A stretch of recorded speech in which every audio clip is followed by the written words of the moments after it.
Là, je le disais, faut-il y voir un dernier développement dans le scandale de l'audio au ministère des Infrastructures? Rien moins sûr puisque le directeur adjoint du fonds d'entretien routier a été limogé hier jeudi par un décret du président de la transition lu au JT de la RTG.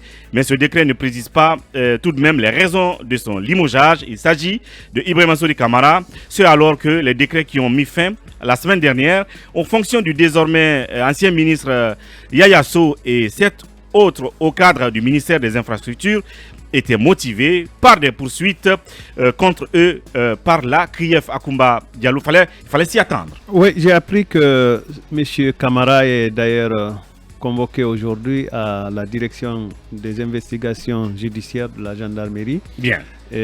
On verra bien quel sera le résultat de toutes les façons. Il a été limogé hier nuit par décret présidentiel alors qu'on estimait qu'il était présent à la dite réunion. Non, on estimait qu'il était intouchable. Ah, d'accord. Au-delà qu'on suppose qu'il était présent à cette réunion. Intouchable parce que oui, parce que bénéficiant des liens sociaux. Mais je pense que Mohamed est beaucoup plus outillé sur la question que moi. Mohamed. Mohamed Kamara. Non, mais comme il l'a dit, c'est vrai, il se pense. C'est pas étonnant, il fallait s'y attendre. Il fallait évidemment s'y attendre lorsqu'on limoge le directeur général. Et pendant que son adjoint était dans la salle. À la même réunion. À la même réunion. Incriminé. C'était vraiment injuste de maintenir le DGA. Donc le président de la transition a pris un décret, il a limogé Ibrahima Sory Kamara qui était le DGA du fonds d'entretien routier. Parce que cet audio guide comme l'a dit Akumba aujourd'hui, en principe si tout va bien, Ibrahima Sory Kamara sera auditionné. Il sera face aux enquêteurs de la direction centrale des investigations de la gendarmerie nationale. Donc son parrain n'a pas été très très fort pour pouvoir le maintenir à son poste. Parrain? Je ne sais pas, son parrain n'a pas été très très fort. Oui. Si le parrain de l'autre a aussi n'a pas été fort. Son parrain est donc à quel niveau? Son parrain est au sommet, bien sûr. Son parrain est au sommet. Parce que c'était deux parrains qui étaient en concurrence. Le premier parrain n'a pas pu sauver la peau de son neveu. Et le second parrain aussi a perdu la face hier. Bien. Ce que j'ai envie de dire par contre, on dira qu'on parle trop du ministre Yaya Sow. Pendant ce temps, il avait rappelé à l'ordre certains directeurs nationaux, généraux et chefs de service à travers une lettre circulaire dont nous avons eu copie, où il mentionne, il a été porté à ma connaissance que certains cadres du secteur des infrastructures sont responsables ou parrains des entreprises de travaux publics ayant pour conséquence l'iniquité dans l'attribution des marchés lors des appels d'offres et de la mauvaise qualité des travaux réalisés par les dites entreprises. Je condamne fermement cette pratique incompatible avec la fonction publique. Tout cadre qui se rendra coupable de telles pratiques sera traduit devant les juridictions compétentes en la matière. La présente lettre circulaire prend effet à compter de sa date de signature. Cette date du 8 novembre. Donc il était devenu un sérieux obstacle. 2021. Ça veut dire que le ministre était devenu un sérieux obstacle. Pour les affairistes au ministère. Pour les affairistes, pour ceux qui sont parrainés, il avait vraiment sonné la fin de la récréation. Ouais. Mais aujourd'hui, il perd sa place pour des querelles dont on ne connaît ni les tenants ni les aboutissants. Seulement les parrains ont eu le dessus sur le ministre Yaya Sow. Et on apprend aussi. Oui, mais dans cette histoire, si Yaya Sow, après les auditions, les interrogations, les enquêtes et tout le reste, s'il sort blanchi de cette histoire, il ne sera pas rétabli. Il ne sera pas rétabli tout compte fait. Laissez-moi terminer, Basekou. Vous ne connaissez pas Mamadi Doumbouya. Il peut bien le réhabiliter. On peut le réhabiliter. Voilà, ailleurs. Je veux dire, le ministère des Infrastructures n'est pas chevillé au corps de Yaya. Il peut le ramener ailleurs s'il est blanc comme neige à la fin du procès. On a vu le cas du DG de la Caisse nationale de prévoyance sociale ici, docteur, je crois bien Cissé, qui a créé une plateforme de la société civile. Eh bien, on l'a débarqué pour des soupçons de détournement de fonds après audition à la cour, après procès. Eh bien, il a été blanchi, mais il n'a pas été rétabli. Non, mais il faut préciser qu'il y a eu appel, Basekou. Oui, mais c'est pour cela. Il y a eu appel qui n'est pas encore... c'est pas encore fini. Mais c'est ce qu'on demande. Voilà. En fait, une suspension est encore mieux. Il fallait attendre la fin de la procédure pour ne pas perdre totalement un cadre chevronné comme lui. Parce que si les faits ne sont pas avérés, eh bien, on aurait sacrifié un cadre peut-être qui a tout abandonné pour se mettre au service de l'État. Oui, mais... C'est pour cette raison on demande. Est-ce que vous y croyez? Est-ce que vous croyez bien que c'est possible que le président le reprenne? Moi, si à la lumière de tout ce qui aura été compris dans le dossier, rien ne lui est reprochable, je veux dire. Moi, je ne crois pas à cette hypothèse. Et je ne crois pas que Yaya Sow, un cadre bien comme ça, puisse encore accepter de revenir. Bien. Je ne crois pas parce qu'il considère cela comme une humiliation. C'est ce qu'on dit. C'est-à-dire que il y a des décisions lorsque le gouvernement doit prendre. Et il doit donc se prémunir de certains garde-fous. Quand vous avez des cadres comme ça qui sont soupçonnés pour des présumés détournements de fonds et tout ça, peut-être suspendez-les le temps que la procédure aille jusqu'au bout. Bien. Si vous décidez... La procédure continue, maintenant... Oui, mais ils ont été limogés. Bien. En ce qui concerne le DGA, là aussi, il fallait s'y attendre. Oui, absolument. Absolument. Oui, Mamadou Yambaldé. Je dirais que le coup de grisou qui a emporté M. Yaya Sow et 7 de ses collaborateurs n'a pas fini de livrer. Non, n'a pas fini de faire tous les dégâts parce que M. Camara a été limogé hier et on m'apprend qu'il va se retrouver devant la CRIEF alors que à un moment donné on avait cru que lui il avait, comment dirais-je, il était passé, comment dirais-je, sous les eaux parce que étant protégé par les en haut. Maintenant je crois qu'il faut bien vérifier tout ça parce que si M. Yaya Sow est blanc comme neige, je crois que ça ne sert à rien, comment dirais-je, de salir son image, même s'il ne revient pas au sein du gouvernement. Mais il faut que l'opinion sache réellement ce qui s'est passé. Parce Absolument. Que quand même, c'est quelqu'un, c'est une personnalité, c'est un homme respectable. Absolument. Il était là pour combattre, pour lutter contre le maquignonnage qui est en cours dans ces ministères qu'on connaît, parce que ces ministères, vous savez, il n'y a pas que les cadres qui y travaillent. Toutes les grosses entreprises en Guinée brassent des sous, tous ceux qui sont devenus milliardaires. Donc, le cartel des BTP, de la construction. Bien sûr, ceux qui sont abonnés, comment dirais-je, au contrat de l'État depuis le CNDD jusqu'à maintenant. Je crois que ces ministères leur appartiennent. Quand tu es là-bas, c'est eux tu es aiguillonné par ces gens en complicité avec la présidence de la République. Parce que sous Alpha Condé, on sait ce qui se passait. Maintenant, Mamadi est venu.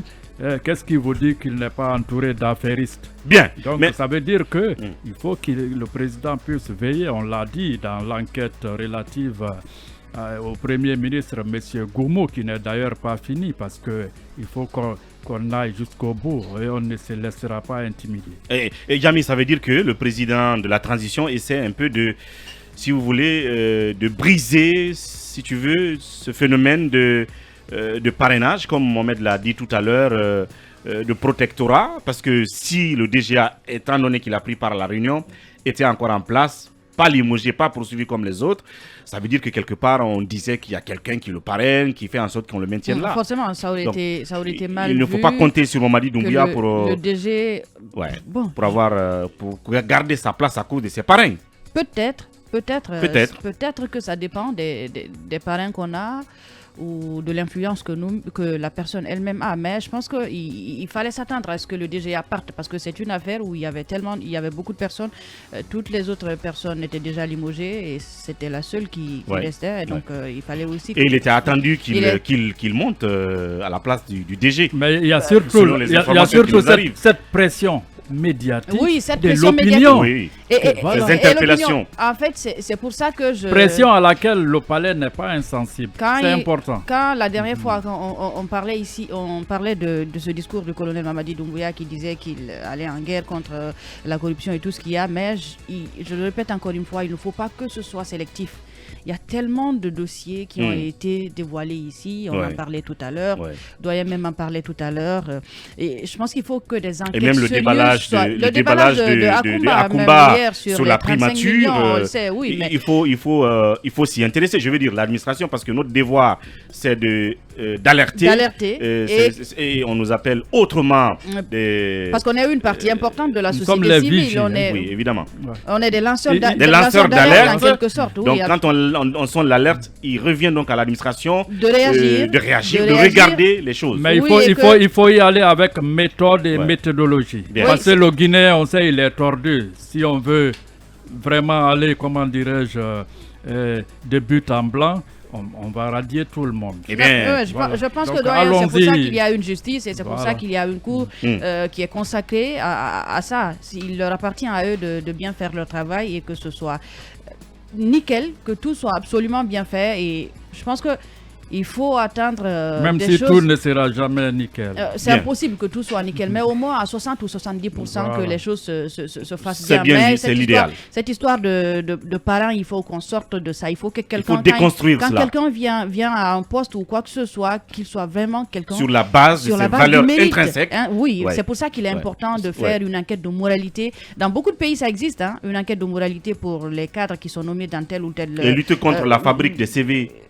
Ça aussi, on l'a vu, parce que parfois les CV, même s'ils sont vrais, ça ne reflète pas forcément. Les CV ça ne reflète pas forcément les compétences. Il y a des labos désormais sur place de la personne. Oui, on apprend qu'il y a des pour construire des CV.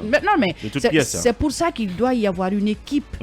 Dans chaque secteur d'authentification et une équipe qui s'occupe sérieusement de recruter des personnes, mais que ce soit véritablement des personnes qui méritent ça. Ça existe dans le monde entier. Vous, par exemple, quand vous êtes dans un endroit, vous sentez, on se connaît, vous sentez que je peux faire ce travail-là. C'est sûr que vous me choisirez par rapport à quelqu'un que vous ne connaissez pas, peut-être parce que vous connaissez de quoi je suis capable. À compétence égale. Absolument. On choisit toujours quelqu'un qu'on connaît. Mais bon, quand même si la personne, c'est ton meilleur ami ou que ce soit ta propre soeur de lait ou ton frère de lait, s'il n'est pas compétent, mais passez à quelqu'un d'autre. Ne le prends pas, c'est aussi simple que ça. Oui, Akoumba. puisque nous parlons sous l'ère du colonel Mamadi Doumbouya, il serait important qu'on lui dise que sur la base d'exemples historiques, l'administration guinéenne est composée de 6 groupes. Le premier groupe est constitué de grands voleurs. C'est ça le premier groupe de l'administration guinéenne, ou en tout cas le groupe qui domine l'administration guinéenne. Bien. C'est le groupe des grands voleurs. Le deuxième groupe, c'est le groupe des grands voleurs. C'est le groupe des grands voleurs. Et le troisième groupe, c'est le groupe des voleurs. Bien. Tout simplement. Des voleurs simplement. Et le quatrième groupe, c'est le groupe des petits voleurs. Et le cinquième groupe, c'est le groupe des gens qui attendent à voler. Et ils n'ont pas encore eu la chance d'avoir la main dans la pâte suffisamment pour voler. Donc, monsieur Akoumba, on n'a que des voleurs. Attendez, il y a un sixième groupe qui est un groupe très marginal, constitué des hommes honnêtes, mais très marginal. Bien. Mais que feriez-vous qui sont toujours écrasés.